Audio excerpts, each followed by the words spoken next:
retire, when I was playing my last year, and people I was playing against, before they would hit me, they would scream my name and say, hey, heads up. At 64, Wayne Gretzky still carries the calm presence that once ruled the ice. His smile is gentle, his eyes steady, the same eyes that once read the game faster than anyone alive.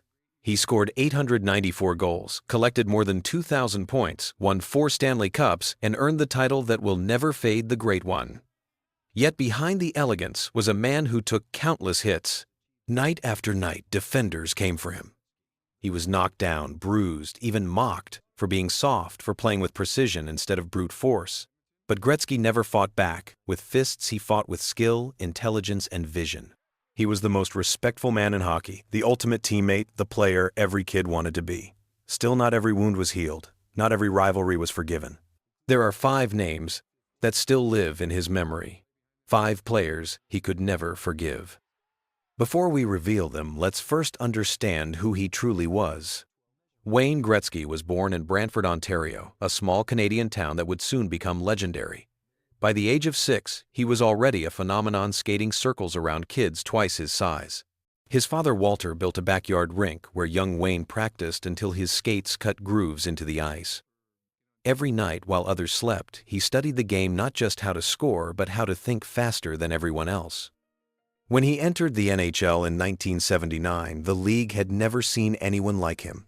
With the Edmonton Oilers, he turned intelligence into dominance.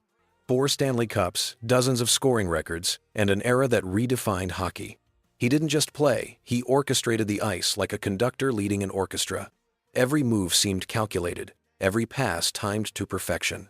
Despite his greatness, Gretzky never showed arrogance. He didn't shout, didn't fight, didn't boast. But inside, he was fiercely competitive. He hated losing more than he loved winning. Behind that calm face was a man who remembered every check, every insult, every player who tried to break him.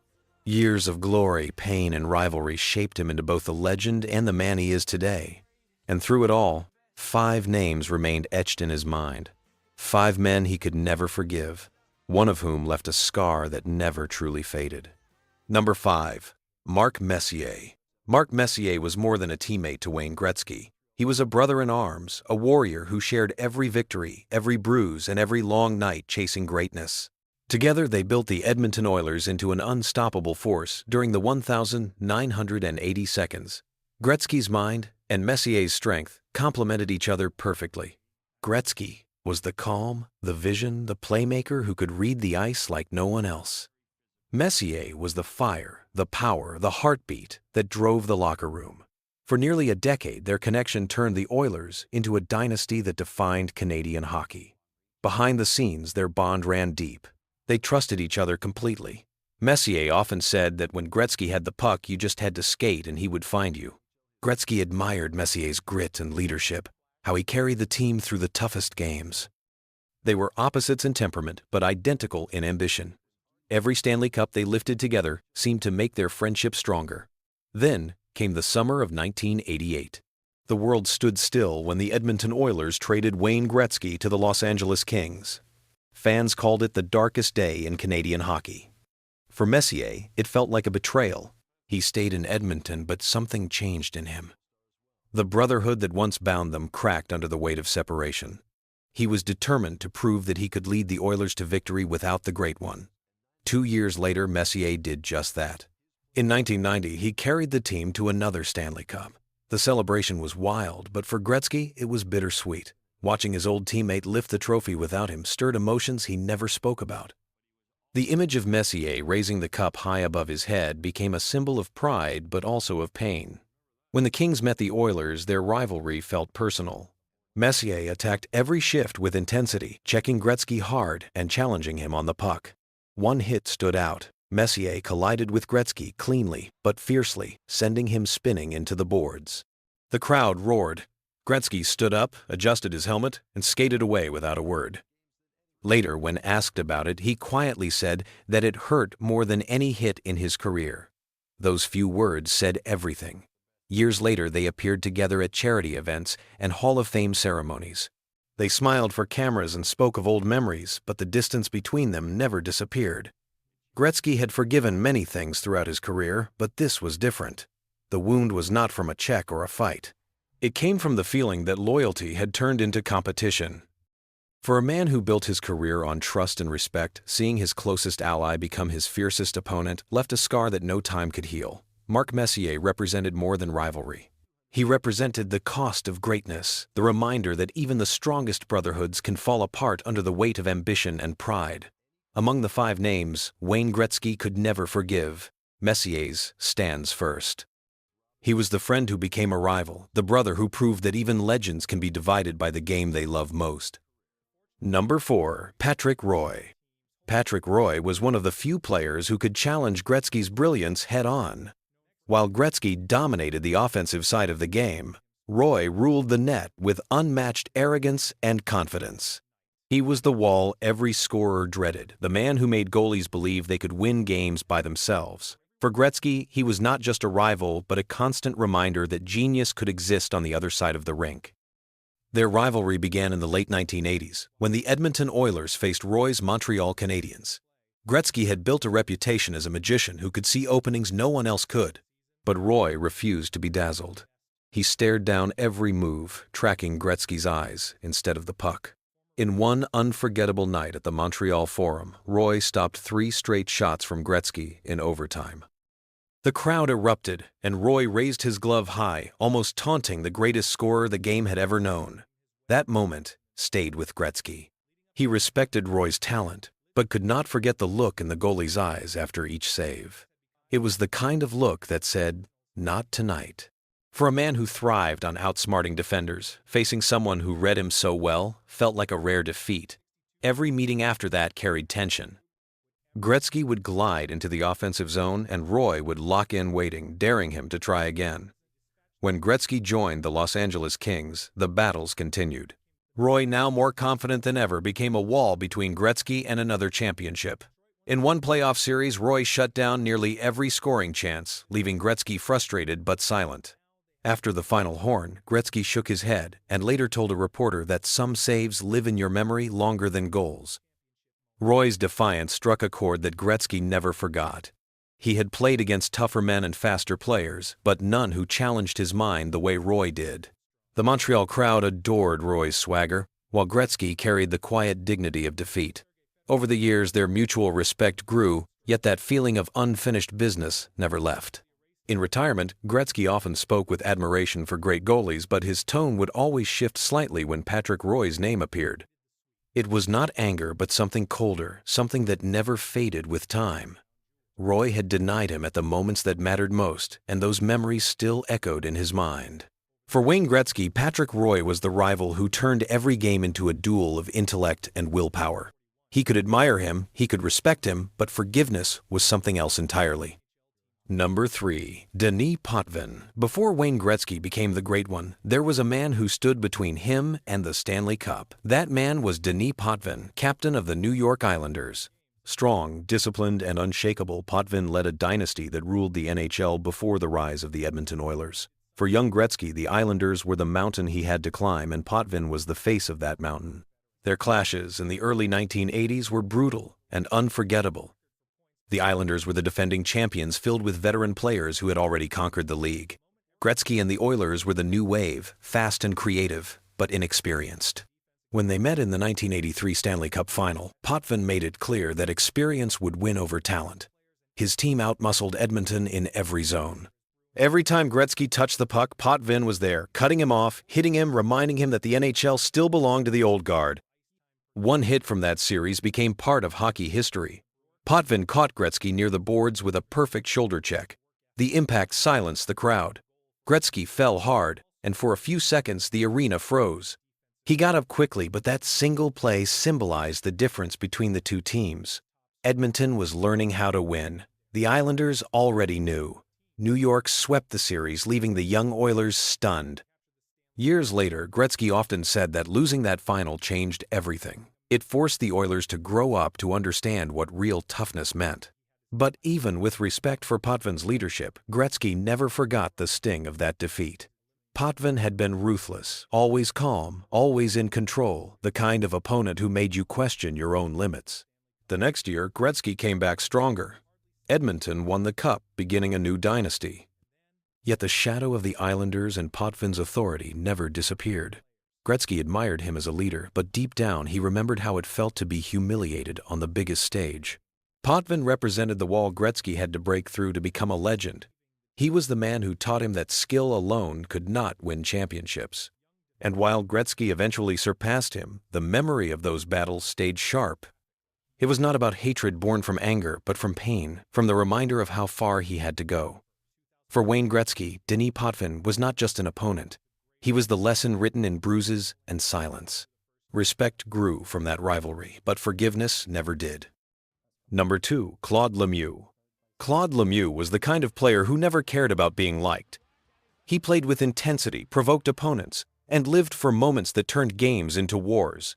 Every team that faced him knew what was coming. He hit hard, talked louder, and always found a way to make people angry. For Wayne Gretzky, he was not just another rival.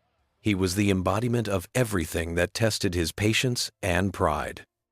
Their tension started in the mid-1990s when Gretzky was with the Los Angeles Kings and Lemieux was building his reputation as one of the most controversial players in the league. Lemieux had a reputation for crossing lines, and against Gretzky he showed no mercy. One playoff night, he came from behind and delivered a hard check that sent Gretzky face first into the boards. The arena fell silent. Gretzky stayed down for a few seconds before skating off, his expression unreadable. Reporters later said that Gretzky refused to comment on the hit, but everyone knew how much it angered him. He was a player built on respect and fair play, and Lemieux represented the opposite. Lemieux did not just want to win. He wanted to hurt pride. He wanted to make the greatest player alive feel vulnerable. That was what made the rivalry so personal. In later seasons, their paths crossed again. Every time the tension returned, Gretzky avoided confrontation, focusing on his game, but the sight of Lemieux always brought back that memory. Even in post-game interviews, Gretzky's calm tone would change slightly when Lemieux's name came up. It was not hatred in words, but in silence. For Lemieux, the incident was just part of hockey. For Gretzky, it was something deeper. It went against everything he believed the sport should stand for. Hockey was supposed to be about skill, discipline, and honor. Lemieux turned it into chaos. Gretzky could forgive physical battles. He could forgive rivalries built on respect. But he could never forgive someone who disrespected the spirit of the game. Years after retirement, when asked about the hardest opponents he ever faced, Gretzky mentioned defenders and goaltenders with admiration. But when someone brought up Claude Lemieux, he simply paused. That pause said everything. Some memories do not fade, no matter how many seasons pass. For Wayne Gretzky, Claude Lemieux was the rival who turned competition into bitterness. He was the player who made him realize that greatness often comes with enemies who play by different rules. And for that reason, Lemieux's name will always remain one that Gretzky could never forgive. Number 8. Scott Stevens. Scott Stevens was the kind of defenseman who changed the mood of every rink he entered. Big, disciplined, and fearless, he played the game with an intensity that few could match. For most players, facing him meant expecting pain. For Wayne Gretzky, it meant surviving the kind of physical challenge that tested not just skill, but courage. Their rivalry began in the early 1990s when Gretzky's Los Angeles Kings met Stevens and the New Jersey Devils. Stevens was known for clean but devastating hits. He studied his opponents, waited for the perfect second, and struck with precision. Gretzky was the master of anticipation, but even he could not always escape the storm. One night in particular became unforgettable. Gretzky carried the puck through the neutral zone looking for an opening. In a flash, Stevens stepped forward and delivered a thunderous body check that sent Gretzky crashing to the ice. The crowd went silent before erupting. Gretzky stood up slowly, blood running from his nose, his expression calm but distant. That hit became one of the most replayed moments in hockey history. Stevens was praised for his timing. Gretzky was praised for his composure. But inside that moment stayed with him. He never spoke badly about Stevens, yet every time the highlight appeared, he looked away. The hit symbolized everything he disliked about the direction hockey was taking.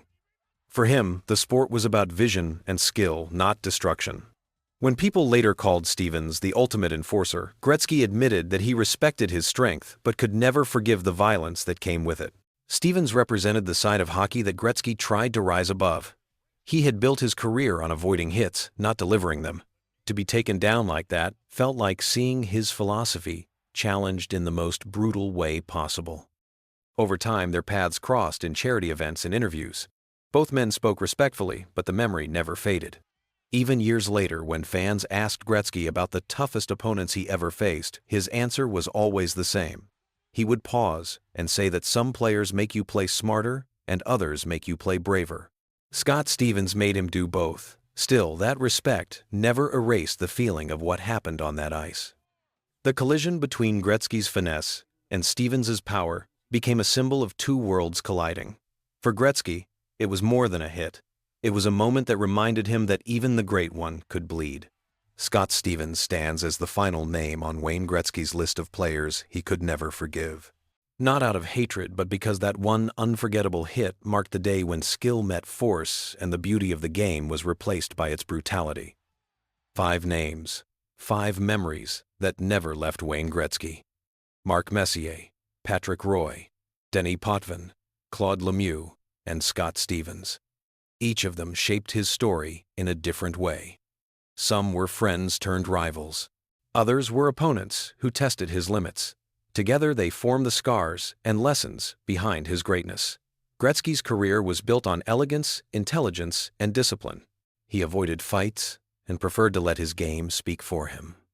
Yet behind that calm surface lived a man who remembered everything. Every hit, every word, every betrayal became a piece of his history. For fans, he was the symbol of perfection. For those who played against him, he was the target to beat. The truth is that greatness never comes without pain. The great one carried both glory and wounds. The rivalries that once fueled his anger later became the stories that defined his era. Hockey was never just a game of goals and trophies for him. It was about pride, survival, and respect earned through fire. Today at 64, Wayne Gretzky looks back not with regret but with clarity. Those 5 names remind him that even legends are human, that behind every victory, there are memories that refuse to fade. Greatness is not only measured by how many records you break, but by how many times you rise after being hit. Wayne Gretzky did that better than anyone. And in every quiet moment when he thinks of those 5 men, he knows that they helped shape the great one he became.